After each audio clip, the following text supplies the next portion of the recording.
शहराच्या एका शांत कोपऱ्यात सावित्रीबाईंचं छोटंसं घर होतं. नवऱ्या गेल्याला अनेक वर्ष झाली होती, पण त्यांच्या आयुष्यात एकच आधार उरला होता, त्यांचा मुलगा रोहन. रोहन लहान असताना सावित्रीबाईंनी त्याला आईपेक्षा जास्त मित्रासारखं जपलं होतं. त्याच्या छोट्या छोट्या इच्छा पूर्ण करण्यासाठी त्यांनी स्वतःच्या गरजा नेहमी बाजूला ठेवल्या.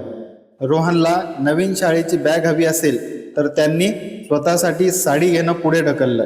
त्याला महागडे बूट हवे असतील तर त्यांनी घरातील किराणा कमी केला. रोहन आजारी पडला की त्या रात्रभर त्याच्या उशाशी बसून राहायच्या. त्याला परीक्षेत चांगले गुण मिळाले की त्यांचा आनंद गगनात मावेनासा व्हायचा. रोहन मोठा होत गेला आणि सावित्रीबाईंचं जग मात्र त्याच्या भोवती आणखी घट्ट फिरत गेलं. मुलगा म्हणजेच आयुष्य, मुलाचं सुख म्हणजेच स्वतःचं सुख, अशी त्यांची मनोवृत्ती झाली होती. रोहन कॉलेजला गेला तेव्हा सावित्रीबाईंनी त्याच्यासाठी स्वतःच्या बचतीतून नवीन मोबाईल घेतला. नोकरी लागली तेव्हा त्यांनी देवापुढे साखर ठेवली आणि शेजारच्या प्रत्येक घरात पेढे वाटले. रोहनने पहिला पगार हातात ठेवला तेव्हा सावित्रीबाईंच्या डोळ्यात पाणी आलं. हा माझ्या आयुष्याचा खरा मोबदला आहे, त्या अभिमानाने म्हणाल्या. रोहनही आईवर प्रेम करत होता, पण त्याच्या आयुष्यात हळूहळू नोकरी, मित्र, सहकारी आणि नंतर मृणाल नावाची मुलगी आली. मृणालशी लग्न करण्याचा निर्णय त्याने आईला सांगितला तेव्हा सावित्रीबाईंना आनंद झाला, पण मनाच्या एका कोपऱ्यात अनामिक भीती निर्माण झाली. लग्नानंतर माझा रोहन माझ्यापासून दूर जाईल का, हा प्रश्न त्यांना सतावू लागला. सुरुवातीला त्यांनी स्वतःला समजावलं की मुलाचं लग्न होणं ही स्वाभाविक गोष्ट आहे, पण लग्न झाल्यानंतर त्यांचा स्वभाव नकळत बदलू लागला. रोहन आणि मृणाल वेगळ्या घरात राहू लागले. ते सावित्रीबाईंना सहन होत नव्हतं. रोहन रोज फोन करतोय का, जेवला का, कुठे गेला, मृणालने त्याच्यासाठी काय केलं, हे त्या सतत विचारत राहू लागल्या. एक दिवस रोहन कामामुळे आईचा फोन उचलू शकला नाही.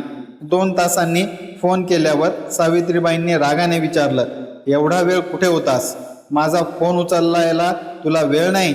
रोहन शांतपणे म्हणाला, आई, ऑफिसमध्ये मीटिंग होती, एवढं मनावर घेऊ नकोस. पण त्या उत्तराने सावित्रीबाईंचं समाधान झालं नाही. दुसऱ्या दिवशी त्या अचानक रोहनच्या घरी गेल्या. मृणाल स्वयंपाक करत होती. सावित्रीबाईंनी घराकडे पाहिलं आणि म्हणाल्या, रोहनला पोळी जरा पातळ आवडते, तू अशी जाड का करतेस. मृणालने काही न बोलता हसून विषय टाळला, पण अशा छोट्या छोट्या गोष्टींमुळे घरात तणाव वाढत गेला.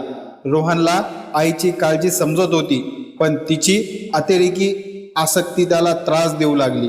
एकदा मृणालने शांतपणे सांगितलं, तुमच्या आईला आपली गरज आहे, पण त्यांना आपल्यावरचं प्रेम आणि आपल्यावरचा हक्क यातला फरक समजत नाही. रोहन बराच वेळ गप्प राहिला. त्याला आईला दुखवायचं नव्हतं. दुसरीकडे पत्नीही चुकीची नव्हती. काही दिवसांनी रोहनला परदेशात मोठ्या कंपनीची नोकरी मिळाली. पगार खूप चांगला होता आणि करिअरसाठी ती मोठी संधी होती. त्याने आईला ही बातमी सांगितली तेव्हा सावित्रीबाई काही क्षण आनंदाने स्तब्ध झाल्या, पण लगेच त्यांचा चेहरा पडला. म्हणजे तू मला सोडून परदेशात जाणार, रोहनने प्रेमाने सांगितलं. आई, मी तुला सोडत नाही, तुझ्यासाठीच तर चांगलं आयुष्य उभं करायला जातोय. त्या मात्र रडत म्हणाल्या, मला काही नको, मला फक्त माझा मुलगा हवा. त्या रात्री सावित्रीबाईंना झोप आली नाही. त्यांनी रोहनच्या लहानपणीचे फोटो बाहेर काढले. त्यांच्या पहिल्या वाढदिवसाचा फोटो, शाळेचा फोटो, कॉलेजमधला फोटो. प्रत्येक फोटो पाहताना त्यांच्या डोळ्यात आठवणींचे अश्रू जमा झाले. त्यांना जाणवलं नाही की त्या मुलाला आठवणींमध्ये जखडून ठेवण्याचा प्रयत्न करत आहेत. रोहन परदेशात जाण्याच्या तयारीला लागला आणि सावित्रीबाई अधिकच अस्वस्थ झाल्या. त्या रोज त्याला नवीन नवीन सूचना देऊ लागल्या. तिथे नीट जेव, मृणालची काळजी घे, मला रोज फोन कर, मला विसरू नकोस. शेवटी विमानतळावर निरोप देताना त्यांनी रोहनचा हात घट्ट पकडला. मला सोडून जाऊ नकोस, त्या म्हणाल्या. रोहनच्या डोळ्यातही पाणी आलं. त्याने आईला मिठी मारली आणि म्हणाला, आई, मी तुझा मुलगा आहे, अंतर वाढलं म्हणून नातं कमी होत नाही. विमान निघून गेलं. सावित्रीबाई घरी परतल्या. घर पहिल्यांदाच त्यांना प्रचंड मोठं आणि रिकामं वाटलं. त्या दिवशी त्यांना कळालं नाही की मुलाच्या जाण्याने घर रिकामं झालं नव्हतं, तर त्यांनी स्वतःचं संपूर्ण आयुष्य मुलाच्या अस्तित्वात इतकं मिसळून टाकलं होतं की मुलगा दूर गेल्यावर स्वतःची ओळखच त्यांना सापडत नव्हती. रोहन परदेशात गेल्यानंतर सुरुवातीचे काही महिने सावित्रीबाई फोनची वाट पाहत दिवस घालवत राहिल्या. सकाळी उठल्यापासून त्यांचा पहिला विचार रोहनचा असायचा आणि रात्री झोपण्यापूर्वी शेवटचाही. रोहनचा फोन 15 मिनिटं उशीर आला तरी त्यांना काळजी वाटायची. कधी तो कामात व्यस्त असेल तर त्या पुन्हा पुन्हा फोन करायच्या.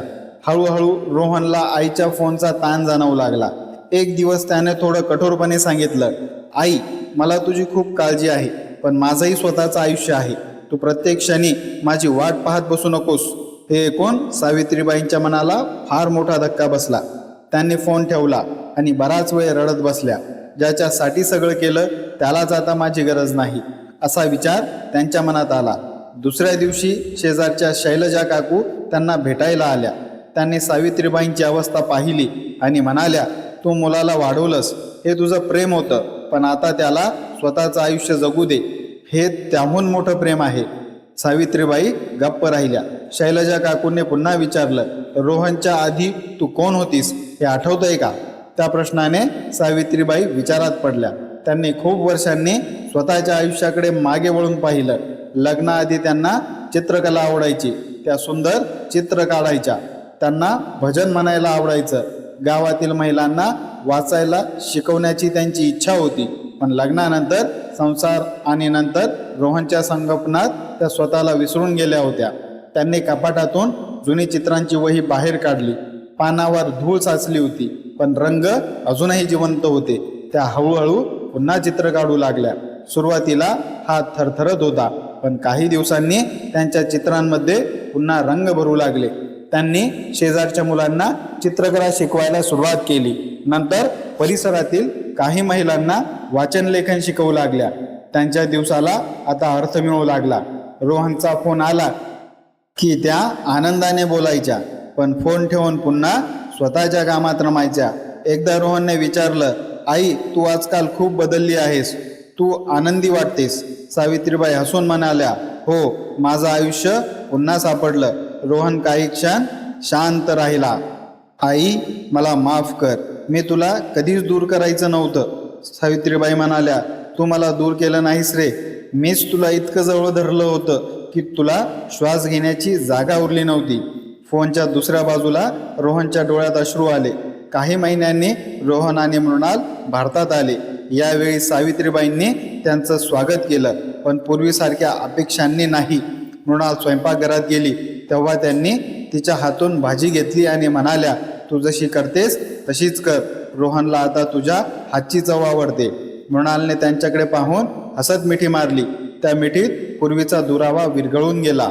संध्याकाळी रोहन आईच्या चित्रांच्या खोलीत गेला. भिंतीवर अनेक सुंदर चित्र लावलेली होती. त्याने एका चित्राकडे पाहिलं. त्यात एका आईने आपल्या मुलाचा हात धरलेला होता, पण यावेळी आईचा हात घट्ट पकडणारा नव्हता, तर मुलाला पुढे जाण्यासाठी सोडणारा होता. रोहनने विचारलं, आई, या चित्राचं नाव काय? सावित्रीबाई हसल्या आणि म्हणाल्या, मुक्त प्रेम. रोहनने आईचा हात हातात घेतला. मला तुझ्यासारखी आई मिळाली, हे माझं भाग्य आहे.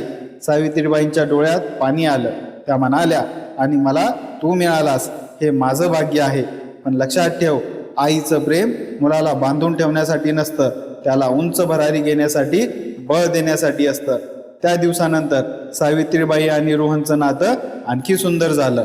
आता त्यांच्यात हक्कापेक्षा विश्वास होता, अपेक्षेपेक्षा प्रेम होतं आणि भीतीपेक्षा स्वातंत्र्य होतं. सावित्रीबाईंना अखेर उमगलं होतं की मुलासाठी जगणं म्हणजे स्वतःला मिटवून टाकणं नव्हे.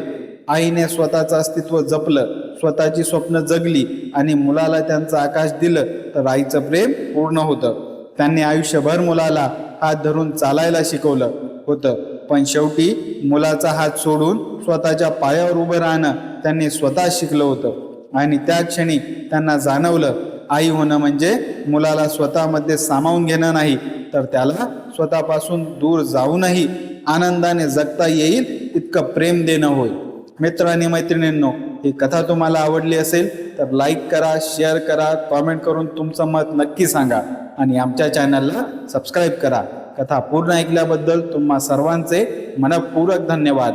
जर या चॅनलवरती आपण नवीन आला असाल तर बेल नोटिफिकेशन नक्की सुरू करा, त्यामुळे येणारा प्रत्येक नवीन व्हिडिओ सर्वात पहिले तुम्हाला ऐकायला आणि वाचायला मिळेल. भेटूया पुन्हा अशाच एका नवीन कथेसोबत. धन्यवाद.